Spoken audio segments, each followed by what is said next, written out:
सावधान, दार्जिलिंग, कर्शियंग, कालिंपोंग और मिरिक क्षेत्र के लोग कल से 100 से लेकर 200 रुपए तक जुर्माना भरने के लिए रहिए तैयार। नमस्कार, मैं रियांशी और आप देख रहे हैं खबर समय।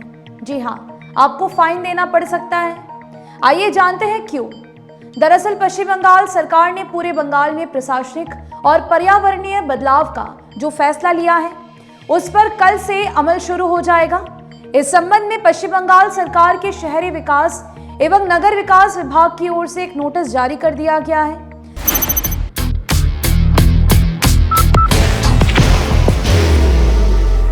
There will only be one insignia. सरकार की मंशा समतल से लेकर पहाड़ को स्वच्छ और पर्यावरण को अनुकूल बनाना ही है। इसके लिए शुवेंदु अधिकारी की सरकार ने एक कठोर कदम उठाया है। अगर आप दार्जिलिंग, कर्शियंग, कालिंपोंग और मिरिक क्षेत्र में रहते हो तो कल से ही स्वच्छता और अनुशासन के नियम अपनाने के लिए तैयार हो जाइए। सड़कों, चौराहों या सार्वजनिक स्थानों पर कूड़ा कचरा फेंकने, गंदगी करने, मलमूत्र त्याग करने आदि पर सरकार ने सख्त प्रतिबंध लगा दिया है।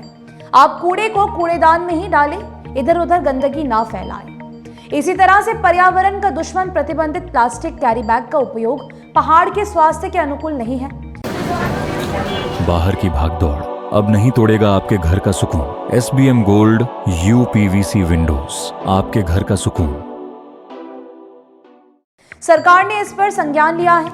आप सार्वजनिक स्थानों पर प्रतिबंधित प्लास्टिक कैरी बैग की ना तो बिक्री कर सकते हैं और ना ही उसका उपयोग कर सकते हैं। उसे जहां तहां फेंक भी नहीं सकते हैं। राज्य सरकार स्वच्छता और साफ सफाई के प्रति कितनी गंभीर है, इसका अनुमान इसी बात से लगाया जा सकता है कि आप सार्वजनिक स्थानों पर थूक भी नहीं सकते हैं।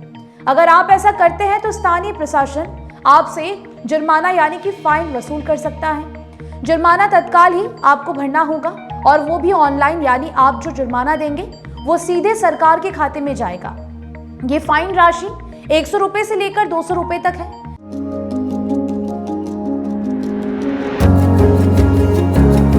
मनोकामना हॉस्पिटल, इस्कॉन मंदिर रोड, सेवक रोड, सिलीगुड़ी। अगर आप खुले अथवा सार्वजनिक स्थानों पर मलमूत्र त्याग करते हैं तो पकड़े जाने पर 200 रुपए का दंड भरना होगा। अगर आप प्रतिबंधित जगह पर कूड़ा फैलाते हैं अथवा प्रतिबंधित प्लास्टिक कैरी बैग का व्यवहार करते हैं तो इसके लिए भी आपको 200 रुपए का जुर्माना भरना पड़ सकता है। लेकिन अगर आपने सार्वजनिक स्थानों पर जैसे चौक चौराहों, स्कूल परिसर, शैक्षणिक परिसर, धर्मशाला, सरकारी भवन आदि क्षेत्रों में कहीं थूकते हैं आप तो सरकार आपसे 100 रुपए का तत्काल जुर्माना वसूल करेगी। ये तो पहाड़ वालों के लिए हुआ, लेकिन अगर आप सिलीगुड़ी अथवा समतल क्षेत्र में रहते हैं तो आपके लिए 2 महीने का समय दिया गया है। अपनी गंदी आदत को सुधार लें और अनुशासित तथा स्वच्छ जीवन जीने की आदत डाल दें। सिलीगुड़ी में भी 1 सितंबर 2026 से सिलीगुड़ी नगर निगम के जरिए सख्ती लागू कर दी जाएगी। राज्य सरकार ने स्पष्ट कर दिया है कि स्वच्छता और साफ सफाई के मामले में किसी भी तरह की लापरवाही बर्दाश्त नहीं की जाएगी। सिलीगुड़ी हो या पहाड़, स्वच्छता और साफ सफाई बहुत जरूरी है। Elevate your career at IIHM Siliguri, organizers of the International Young Chef Olympiad. Earn a degree with placements in France and Mauritius. Now in Kalimpong.